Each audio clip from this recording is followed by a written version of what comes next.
বিশ্বের বিভিন্ন দেশে যুদ্ধ চলছে। মানুষ মারা যাচ্ছে বোমা আর গুলিতে। আমরা প্রায় টেলিভিশনে সেই খবর দেখি, আবার কষ্টও পাই। তো আপনি কি জানেন, বাংলাদেশে গত ১ বছরে যুদ্ধের চেয়েও বেশি মানুষ মারা গিয়েছে শুধুমাত্র রাস্তার পিচঢালা পথে।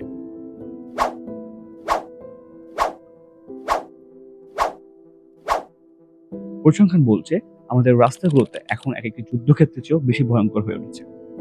বাংলাদেশে যুদ্ধ না থাকলেও কোনো বড় সংঘাত ছাড়াই মানুষ মারা যাচ্ছে বাসের চাপায়, ট্রাকের ধাক্কায়, লঞ্চের চাপে পিষ্ট হয়ে, ঘাটে কিংবা আগুনে। এই জন্য বাংলাদেশের মানুষের এক নিষ্ঠুর নিয়তি। ১৯৭১ সালের মুক্তিযুদ্ধে প্রায় ৩০ লাখ মানুষ প্রাণ হারিয়েছিলেন। কিন্তু আজ এই স্বাধীন দেশের রাস্তায় প্রতি বছর অগণিত মানুষ প্রাণ হারাচ্ছে।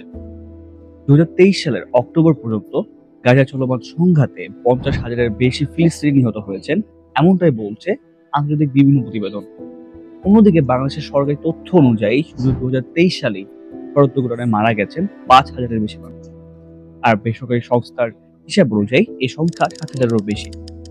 এর মানে প্রতিদিন গড়ে ১৪ জনের বেশি মানুষ রাস্তায় প্রাণ হারিয়েছেন। ২০২৫ সালের একটি রিপোর্ট অনুযায়ী বাংলাদেশে গত ১ বছরে সড়ক দুর্ঘটনায় প্রাণ হারিয়েছেন ৯,১১১ জন। অর্থাৎ প্রতিদিন গড়ে প্রায় ২৫ জন মানুষ ঘর থেকে বেরিয়ে আর ফেরেননি। যেখানে একটি ছোটখাটো যুদ্ধেও হয়তো বছরে এত প্রাণহানি হয় না, যেখানে বাংলাদেশের মানুষ প্রতিদিন সড়কে প্রাণ হারাচ্ছে। রোস্টারটি ফাউন্ডেশনের সর্বশেষ তথ্য অনুযায়ী এবারের ঈদ উল ফিতরে ১৭ থেকে ২৭ মার্চ ভোর পর্যন্ত মোট দুর্ঘটনা হয়েছে ৩৪২টি। নিহত হয়েছেন ২৭৪ জন।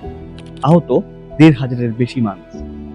গড় হিসাবগুলো দেখা যায় এবারের ঈদে প্রতিদিন গড়ে প্রায় ২৭ জন মানুষ সড়কে প্রাণ হারিয়েছেন। কেবল প্রাণ হারাননি, অনেক পরিবার তাদের একমাত্র উপার্জনক্ষম ব্যক্তিকে হারিয়েছেন। আবার অনেকে সারা জীবনের জন্য পঙ্গুত্ব বরণ করছেন।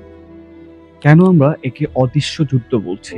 যুদ্ধে মানুষ জানে তার শত্রু, কিন্তু সড়কে আপনি জানেন না কখন একটি বেপরোয়া বাস বা একটি কংক্রিট ট্রাক মুহূর্তেই আপনার জীবন কেড়ে নেবে। বাংলাদেশের যাত্রী কল্যাণ সমিতির হিসাব অনুযায়ী সড়কের দুর্ঘটনায় বছরে ৬০,০০০ কোটি টাকার বেশি আর্থিক ক্ষতি হচ্ছে, যা তাদের অর্থনীতির উপর বড় ধরনের চাপ সৃষ্টি করছে। একটি দুর্ঘটনা শুধু একজন মানুষকে কেড়ে নেয় না, ভেঙে দেয় একটি পরিবার, থামিয়ে দেয় একটি স্বপ্ন, অন্ধকারে ঠেলে দেয় অনেক ভবিষ্যৎ। প্রশ্ন একটাই, অব্যবস্থাপনা নাকি আমাদের অসচেতনতা? তাই কে? কমেন্টে জানান।